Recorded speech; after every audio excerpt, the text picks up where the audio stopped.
Olá, querido amigo, tudo bom? Que alegria estar com vocês em mais um estudo da lição de Escola Sabatina.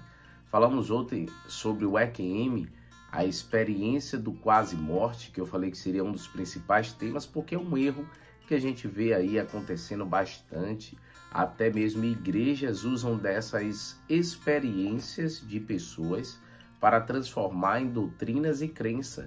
E os filmes, a literatura têm utilizado bastante desse pensamento, onde até a ciência, que normalmente é oposta da religião na atualidade, né? Porque no passado havia essa ligação. Isaac Newton, por exemplo, escreveu sobre Daniel e Apocalipse, era um homem religioso, cristão, apesar de não concordar com tudo que ele fala em Daniel e Apocalipse. Todavia, hoje não é assim com a ciência. A ciência normalmente tem um afastamento daquilo que se fala de fé. Mas essas experiências do quase morte têm ocupado realmente o pensamento da ciência e por uma rejeição bíblica tem sido utilizado. E o tema de hoje também é um tema que é a reencarnação, que é uma doutrina, um pensamento pagão, mas que tem aí proliferado em nossos dias até no meio daqueles que se consideram cristãos. Se você observar os gregos, os egípcios, eles tinham essa noção de reencarnação, onde agora a pessoa, depois de morrer, alguns creem que vai para o céu ou para o inferno, mas na visão deles, eles entram em um ciclo de aperfeiçoamento. E esse ciclo de aperfeiçoamento, uma das grandes religiões que fala sobre isso é o hinduísmo. E a lição até comenta aí que eles trazem aí o aspecto de algumas fases progressivas, são 6 classes, que eles chamam de samsara.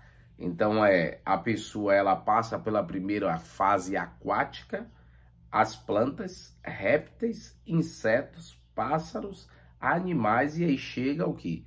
Ao ser humano. O budismo também crê em ciclos de reencarnação como uma forma de aperfeiçoamento. Você já vê que tem um pouco isso na vivência cristã, porque quem crê no purgatório crê em uma fase de purificação.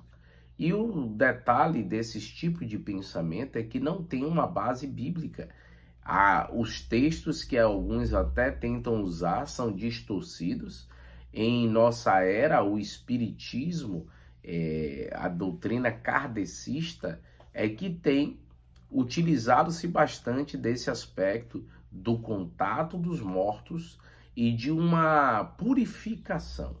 Olha, por exemplo, os artistas, quando a gente vai conversar com eles, muitos deles, eles são a favor do espiritismo. A gente vai falar um pouco melhor amanhã, quando falarmos sobre necromancia, que é aqueles que conversam com os mortos. Então, deixa o espiritismo para amanhã, tá certo? Mas falando aí sobre a reencarnação, um outro aspecto aí que a gente precisa observar é que a Bíblia tem 2 textos que, se vocês já notaram aqui no nosso canal, a gente tem repetido bastante sobre esse aspecto de que não existe a reencarnação, baseado principalmente nesses textos.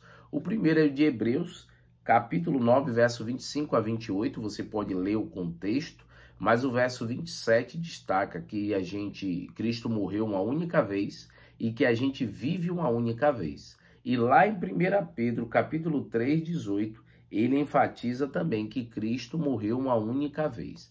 Então, se a gente só vive uma vez, tá claro, não existe reencarnação, não existe ciclos de purificação, não existe a pessoa retornar à vida. Então isso precisa ficar claro entre aqueles que estudam a palavra de Deus. Não há uma base para uma segunda vida, não há uma segunda oportunidade depois da morte. As segundas, terceiras, quartas oportunidades que Deus tem nos dado é cada dia. Cada dia que você acorda com vida como hoje, é uma nova chance que Deus está lhe dando para que você o aceite, para que a sua vida seja transformada pelo seu poder. E você pode encarar essa transformação ainda em vida. Deus, ele quer me salvar, te salvar, mas para isso ele precisa transformar-vos. E a gente está estudando o livro de Romanos no devocional, e eu gosto de Romanos 12, 1, que diz que transformai-vos, primeiro pelo quê? pela renovação da vossa mente. É aqui que a gente precisa mudar, tirar essa cosmovisão deste mundo e colocar uma cosmovisão bíblica. Como é que diz a palavra de Deus? Como é que Deus fala? E isso precisa nortear a nossa vida, porque alguns eles se prendem ao seu sentimento. Parece confortador, por exemplo, aquele amigo que morreu no crime, que agora ele vai ter uma chance de ser uma pessoa melhor e de também ser salvo, porque ele agora vai mudar depois que morreu lá, baleado pela polícia. Então eu quero ter esse conforto de que ele pode ainda se salvar, mesmo não tendo aceitado a Cristo e não tomando uma decisão visível. Então assim, Deus é amor, mas também é justiça. Não deixe para depois da morte para se converter e fazer o que é certo. A chance é hoje, o momento é agora, para que a gente se converta e agrade a Deus. Então aí a lição ela traz alguns aspectos para quebrar essa teoria. Primeiro, essa teoria contradiz a Bíblia, principalmente o que está ali em 1 Tessalonicenses 4, 13, né, a 18, porque vai falar sobre que a gente morre, descansa e aguarda a volta de Jesus para ser salvo. Então, essa doutrina quebra isso. Segundo, ela rejeita a doutrina da salvação pela graça, que é através da fé e não pelas obras. Porque se é você que vai ter que vir outros ciclos e melhorar, existe um aspecto humano na questão da purificação. Porque você pode não aceitar na segunda reencarnação melhorar e você vai ali ficar preso a esses ciclos quanto tempo? Então, vai depender do que você faz para que assim você alcance a perfeição. Erro também de compreensão. Terceiro aspecto, a teoria contradiz o ensino bíblico do destino eterno e decidido sempre pela decisão da pessoa nesta vida. Então, é aqui que a gente decide. Você é obrigado a entrar em um ciclo para alcançar a salvação, sendo que você pode não querer. Você pode aqui em vida não aceitar. Então a decisão ela é pessoal, o livre-arbítrio que você tem que tomar agora. E aí o quarto, essa teoria minimiza o significado e a relevância da segunda vinda de Cristo, porque então onde é que entra o aspecto que Jesus foi preparar lugar, que ele voltaria para nos buscar, quebra totalmente o significado da volta de Jesus.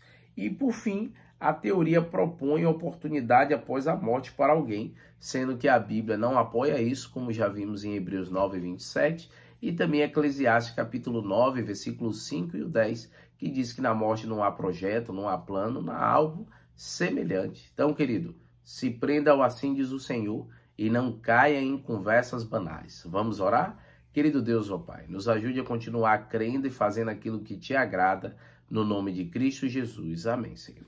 Não se esqueça aí, querido, de curtir, comentar e partilhar, tá bom? Um abraço, então, e até amanhã. Estamos juntos. A gente vai falar sobre esse contato com os mortos, a necromancia, que aí vai entrar a doutrina kardecista, tá certo? Vamos falar um pouco sobre o espiritismo. Tchau, tchau, queridos.